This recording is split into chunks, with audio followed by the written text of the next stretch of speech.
A young woman went home for her lunch break, but she never returned to work. Her colleagues contacted the police, who then began a search, but none of them could have imagined what this case would turn into.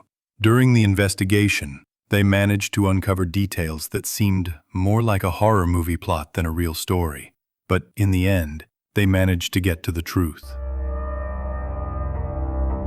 Carolyn Byington was born on May 30th, 1993, in the American town of Plainsboro, New Jersey.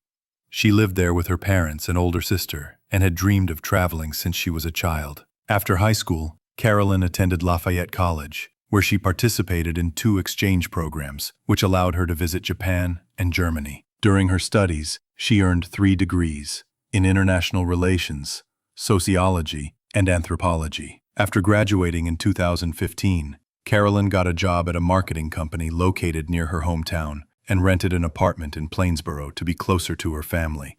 In addition to her job, she was also involved in charity work and volunteered for a local youth league.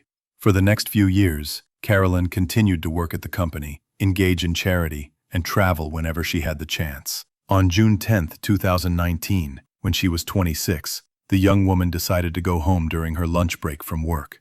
She was supposed to be back at the office in the afternoon, but as time went on, Carolyn still hadn't returned. Soon, her colleagues began to worry and tried to call her, but she didn't pick up the phone. This seemed very strange to them, as Carolyn never missed work. Besides, she rarely went home for lunch and usually spent her break at the office. By evening, her colleagues' concern reached its peak, and they decided to call the police to check if she was okay. Around 6 p.m., officers arrived at her apartment complex and found that the door to Carolyn's apartment was unlocked. Upon opening it, they were immediately met with a heartbreaking scene. Carolyn was lying on the floor, and from the evidence around her body, the police instantly knew a tragedy had occurred. While medical examiners inspected the scene, investigators began searching for clues and witnesses. After talking to the neighbors, they found one resident who had heard screams around noon. The neighbor also added that afterward, he heard noise coming from Carolyn's apartment, as if someone was moving furniture.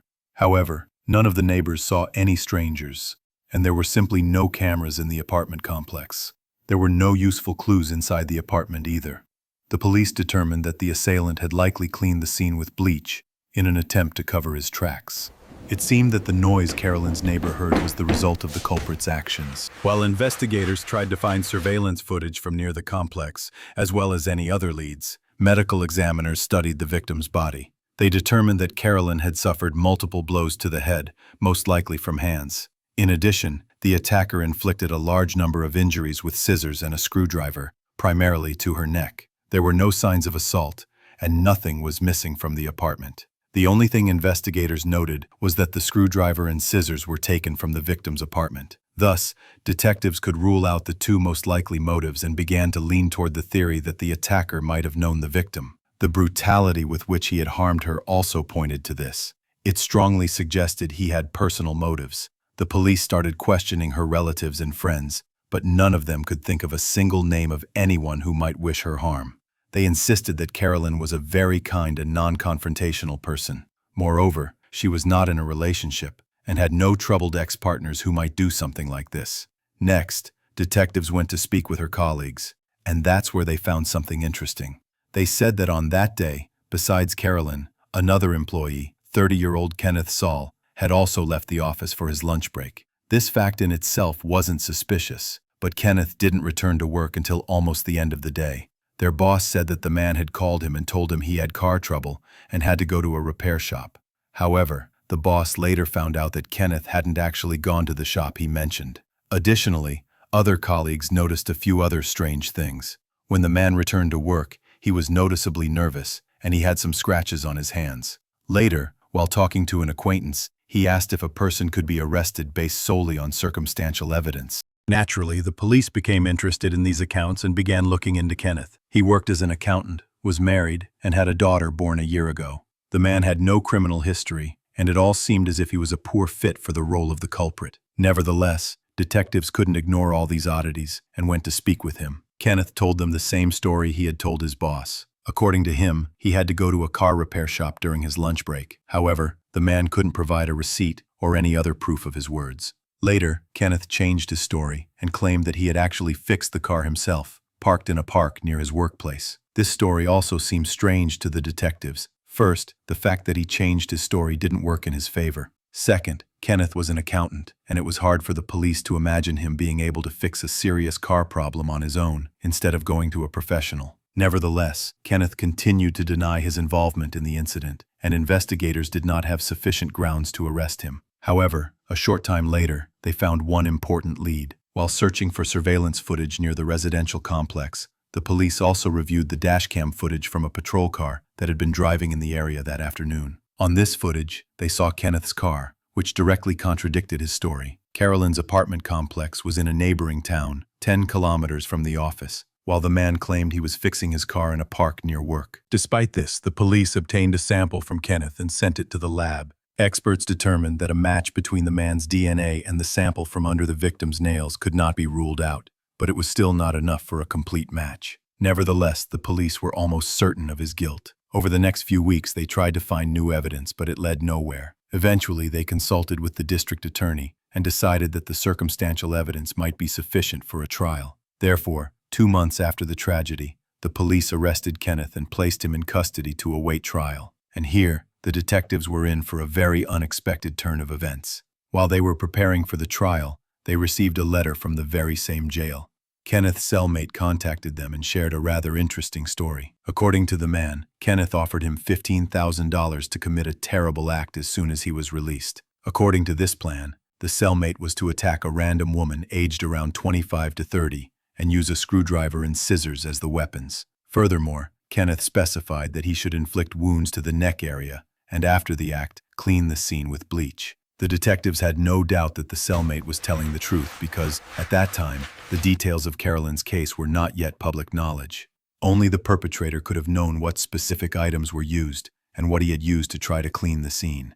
It seemed Kenneth was hoping that this would make the police switch their focus to finding a serial attacker who preyed on young women using the same methods. And since he himself was behind bars, he would no longer be a suspect in what happened to Carolyn. But that wasn't all. He proposed another plan to his cellmate, one that was even stranger than the first. Kenneth said he could either eliminate the lead detective on the case or one of the people the police had questioned about Carolyn. In the second scenario, he asked that it be staged as if they had done it to themselves, leaving a note next to their body confessing to what happened to Carolyn. In this way, the man hoped the police would close the case and release him. As for eliminating the detective, the plan here is not entirely clear. It seems Kenneth expected that without him, the case would fall apart and he would be let go. On top of all this, the man also explained to his cellmate how to avoid capture after the act, despite the fact that Kenneth himself was caught by the police almost immediately. Overall, the man's plan seemed so naive, as if a child had come up with it, but he was completely serious, believing he could evade responsibility. After receiving all this information,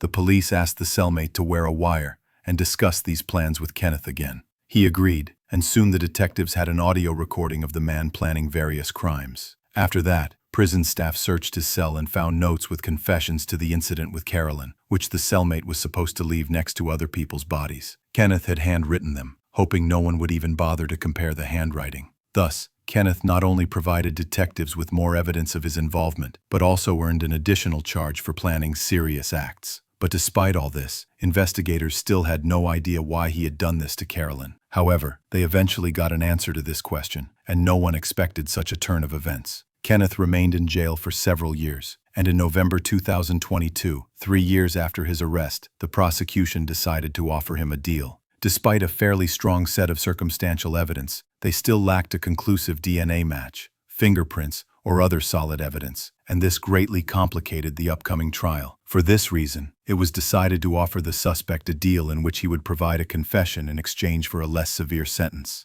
and Kenneth agreed. He said that he started working at the company in 2016, 3 years before the incident. There, he met Carolyn and began to develop romantic feelings for her, despite being married. However, Carolyn was not interested in a relationship with him, but Kenneth was not satisfied with this. He didn't pester her with date proposals, and overall, it seemed that Kenneth had lost interest in her. But, in reality, with each passing month, the man became more and more obsessed with her, and this obsession grew into secret stalking. One day, Kenneth secretly took her house keys and made a duplicate, then returned the original. From then on, he regularly went to Carolyn's apartment while she was not at home. mostly during lunch breaks. But the man didn't stop there. One day, he installed hidden cameras there to watch her, and Carolyn had no idea about it.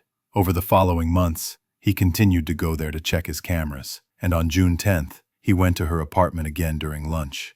However, Kenneth didn't know that on this day Carolyn had decided to go home, as he had left the office earlier. The man was used to the fact that she almost always spent her break at work and was completely unprepared for what happened next. According to Kenneth, he was inside the apartment when he suddenly heard a key turning in the lock. The man immediately hid to the side of the front door, and when Carolyn entered the apartment, he realized he had nowhere to run. Realizing that she was about to see him, Kenneth lunged at her, knocked her to the floor, and delivered several severe blows to her head. Then, the man took scissors and a screwdriver from Carolyn's belongings and inflicted a series of wounds, primarily to her neck. When it was over, Kenneth tried to clean the scene with bleach. However, he was unable to get rid of such a large amount of evidence on the floor. In the end, he fled from her apartment after taking all the hidden cameras, and later returned to work, as if nothing had happened. In January 2023, a judge sentenced him to 45 years in prison for taking a life, and an additional 10 years for conspiracy to commit a crime in connection with his attempts to pay a cellmate to harm other people. Before the sentencing, Kenneth gave a final statement, apologizing to Carolyn's relatives. He said, "I regret my decisions every day. If I had any way to change what I did, I would do it without hesitation."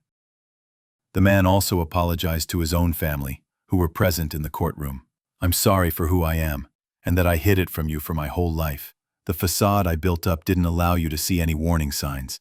I can only imagine the pain I caused you when you found out the truth." However, many participants in the trial doubted the sincerity of his remorse. Besides the fact that Kenneth had coldly harmed Carolyn to prevent her from exposing him, he was also willing to pay his cellmate to eliminate innocent people just for a chance to escape responsibility for his own actions. As for Kenneth's wife, she had no idea what her husband was doing and divorced him shortly after his arrest. It is worth noting that, despite his remorse, Kenneth tried to appeal the verdict almost immediately after it was handed down. The man insisted that the police had obtained some evidence in violation of his constitutional rights, and that this evidence should have been excluded from the case file. In late 2024, the appellate court rejected his claim, finding no violations, and the original sentence was upheld. Thus, the man has virtually no chance of being released until he is very old. Share your opinion about this story in the comments. Don't forget to like this video if you enjoyed it. I also recommend subscribing to our Telegram channel, where we post the most interesting crime news from around the world daily, without censorship. Thanks for watching.